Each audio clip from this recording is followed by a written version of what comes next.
Salmo, versos e prosas. Olá, meus irmãos, graça e paz. Eu sou vosso irmão em Cristo, presbítero Gregório, apresentador do Salmo, versos e prosa. O Salmo de hoje é o Salmo 18, versículo 21 em diante.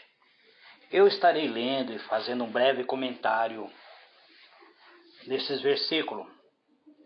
E depois eu estarei fazendo uma conclusão geral.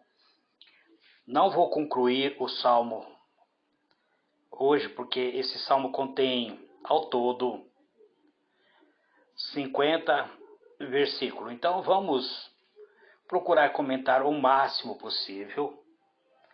Está escrito assim, no versículo 21. Lembra que o salmista, no versículo 20, ele diz assim: Senhor, me tratou conforme o meu justo coração, conforme a honestidade das minhas mãos, recompensou-me. Bem, agora no versículo 21, ele passa a falar alguma coisa sobre isso. Ele diz: pois tenho andado nos caminhos do Senhor. Não tenho agido como ímpio, afastando-me do meu Deus. Então ele diz claramente que ele tem procurado andar um caminho reto, observando os mandamentos do Senhor. Ele não tem se afastado de Deus. Ele diz: todos os seus mandamentos estão presentes em meu ser. Quer dizer, isto ele guarda o mandamento de Deus no seu coração. Ele diz: não me desviei dos teus decretos e preceitos. Então nós vemos que Davi, ele observava os mandamentos de Deus e ele procurava não se desviar destes mandamentos. Ele estava sempre atento aos decretos e aos preceitos de Deus.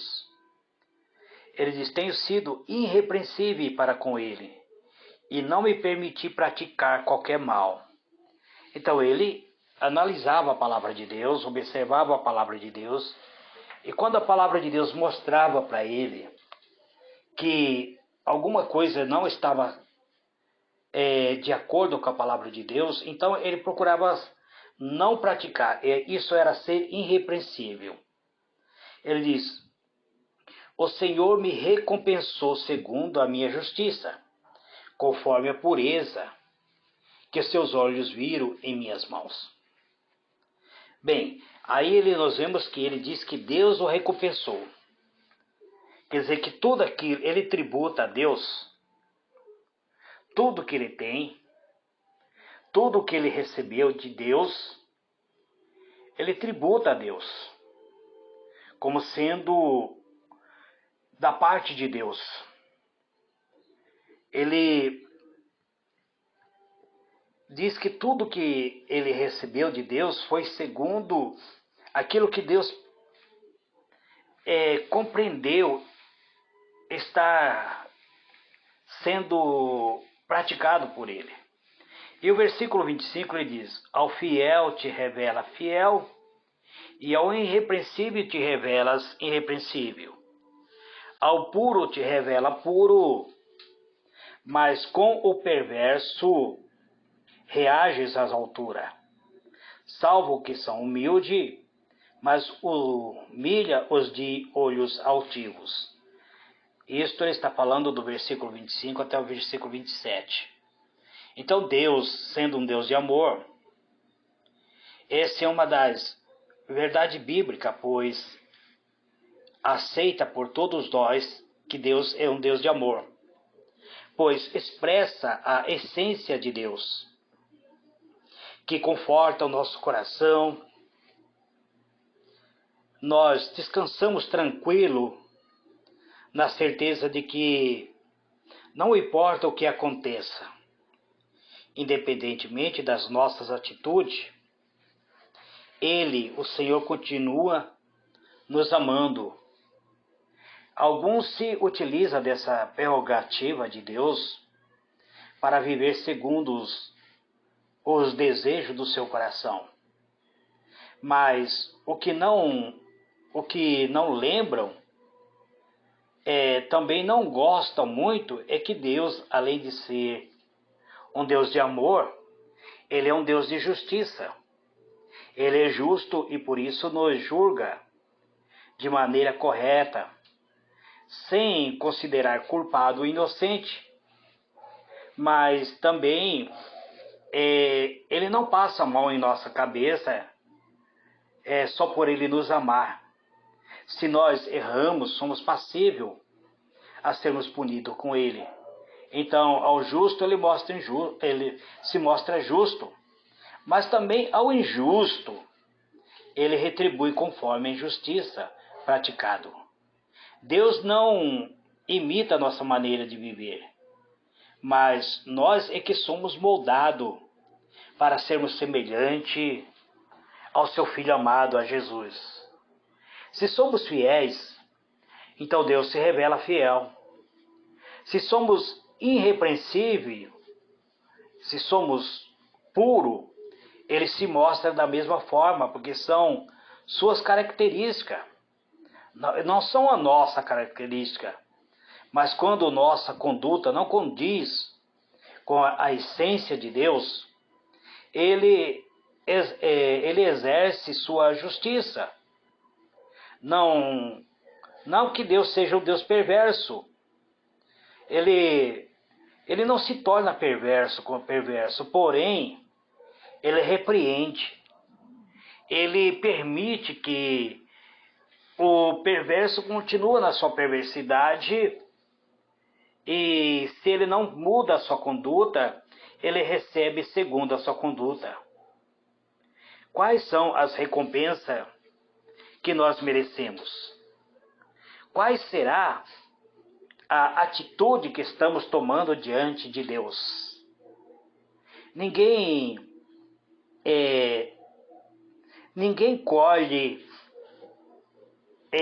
bondade plantando mentira. Ninguém colhe verdade plantando mentira. Ninguém colhe união vivendo em desunião. A Bíblia diz: não erreis, Deus não se deixa escarnecer. Tudo o que o homem semear, isso também colherá. Então, esse é o conceito da semeadura. É extremamente simples. Nossa colheita depende da semente que lançamos. Somos recompensados de acordo com a maneira que conduzimos nossa vida. Que hoje, amado, possamos analisar isso claramente, para que nós não venhamos errar o alvo. Que o nosso esforço seja para o bem, para nós tornarmos semelhantes a Jesus. E que nós venhamos desfrutar as recompensas que Deus tem para dar segundo a conduta de cada um de nós. Deus, Ele analisa a nossa conduta. Ele sabe aquilo que nós praticamos. Então, é desta maneira que Deus age conosco. Ele salva os pobres e os que são humildes, mas Ele também permite que aquele soberbo passe por humilhação. No versículo 28, o salmista diz assim: Tu, Senhor, conservas brilhando a minha luz. O meu Deus transforma em luz as minhas trevas. Por que ele diz isso? Porque ele compreende que sem a presença de Deus, ele viveria em trevas profundas. Então ele continua dizendo: com a tua ajuda, posso atacar uma tropa. Com o meu Deus, posso transpor muralhas. Então, tudo que ele fazia, o salmista tributava a Deus, as vitórias na guerra, o avanço contra o inimigo. Então ele diz: este é o Deus cujo caminho é perfeito.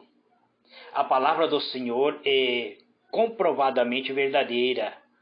Deus é um escudo para todos aqueles que nele buscam abrigo.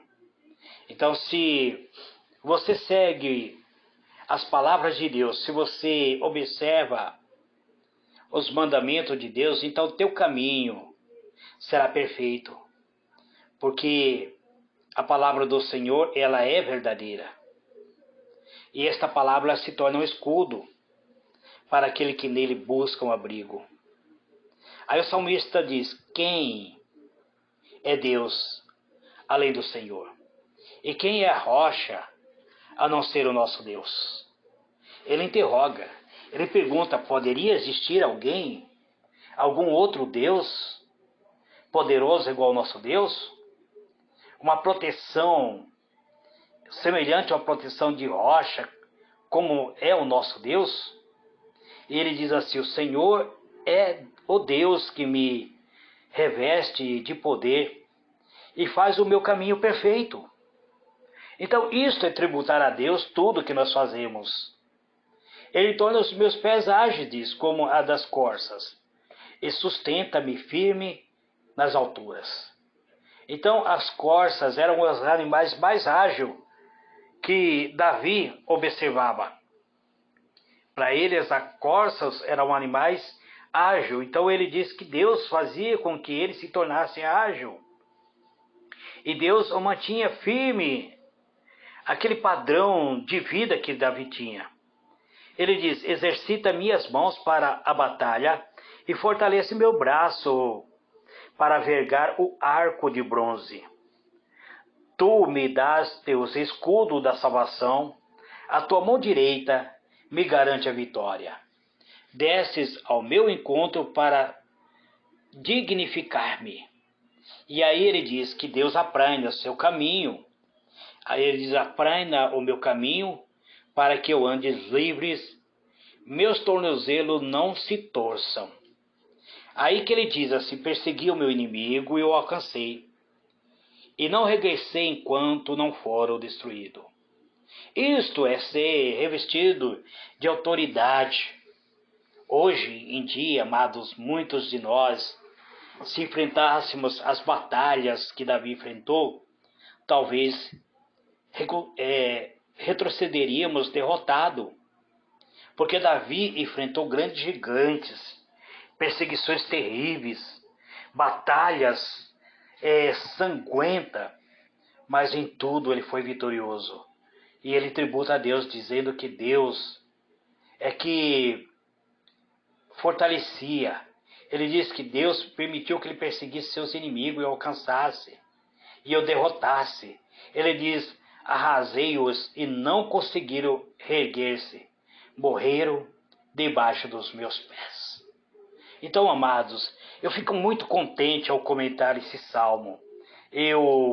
Próximo salmo, talvez, eu não volte mais a falar no Salmo 18, mas eu gostaria que os irmãos, se um dia puder leia este salmo na íntegra, porque aqui diz sobre a batalha, sobre como ser vitorioso. Que Deus vos abençoe, amados. Vamos fazer a oração de hoje, entregando nossa vida a Deus, para que Ele nos fortaleça, para que Ele nos instrua em toda a nossa jornada da vida. Pai Celestial, em o nome do Senhor Jesus, Pai amado, eu trouxe um breve comentário encerrando o capítulo 18 do Salmo. É um salmo que fala sobre combater, sobre vencer, sobre como nos revestir em Ti. O salmo que nos mostra que tudo o que nós fazemos e tudo o que recebemos nesta vida é através daquilo que nós semeamos. Então, ó Deus, receba a nossa adoração, que a nossa vida seja alicerçada mediante a Tua palavra, que nós possamos galgar, Senhor, a escadaria da vida, confiante de que tudo aquilo que estamos fazendo, ó Deus, seja tributado a Ti. porque o Senhor é excelso. O Senhor é que nos sustenta. É o Senhor que rege este universo. Tudo o que nós recebemos, nossa vida, em vida, Pai, é proveniente de Ti. Se estamos hoje colhendo fartura, mesmo em tempo de escassez, é porque o Senhor abriu teu rico tesouro dos céus e derramou bênçãos sobre nós. Se hoje eu já estou aposentado, foi porque o Senhor me deu força para que eu tivesse a capacidade de labutar dia após dia, vencendo os obstáculos da vida. Então eu tributo a Ti as minhas vitórias, Senhor, o meu lar, a minha família, tudo o que eu tenho, Pai, é proveniente de Ti. Se hoje eu sou mais do que vencedor, é porque o Senhor me revestiu de força, de capacidade para vencer os obstáculos da vida. Eu te glorifico, Pai. Te dou graça. Te agradeço, Deus, por ter me dado uma saúde perfeita. Te agradeço, Senhor, pelo lar, pela família, pela minha esposa, Pai. Te agradeço pelas minhas netas, Pai, pelas minhas filhas, pelas minhas 2 filhas, pela Simone, pela Selene. Te agradeço, Senhor, pelas minhas netas, pela Isabela, pela Gabriela, pela Helena, Pai. E te agradeço, Senhor, pela família da minha esposa. E eu quero orar, Senhor, nesse dia de hoje, um pedido de oração que chegou até mim, Pai. Pedido que a tua serva, a irmã Esther, Pai, pediu que eu apresentasse uma amiga querida dela, Pai. Uma amiga que ela diz que está com suspeita de câncer, que está hospitalizada. Ó Deus, visita esta amiga da irmã Esther. O nome dela é Darcila da Silva Oliveira. Ela, na verdade, é mãe da amiga da irmã Esther, Pai, que está hospitalizada, está com suspeita de câncer. Ó Deus, eu te peço, Pai, em o nome do Senhor Jesus, que passe o bálsamo de cura sobre a vida da irmã Darcila da Silva de Oliveira, Pai. Aonde ela se encontrar, eu não sei qual é o hospital que ela está hospitalizada, eu não sei a cidade onde ela mora, mas o Senhor, através do Espírito Eterno, que tudo sabe, que tudo conhece, nesse momento pode visitar a tua serva, Pai, ali no leito de dor, e trazer restauração, cura e libertação de todo males. Em o nome do Senhor Jesus, eu te glorifico e te louvo, dizendo muito obrigado. Amém e amém. Amados, diletos irmãos, no meu próximo áudio, falando sobre Salmo, versos e prosa, estaremos entrando no Salmo 19. Que Deus vos abençoe. Tenha paz em Cristo Jesus. Amém?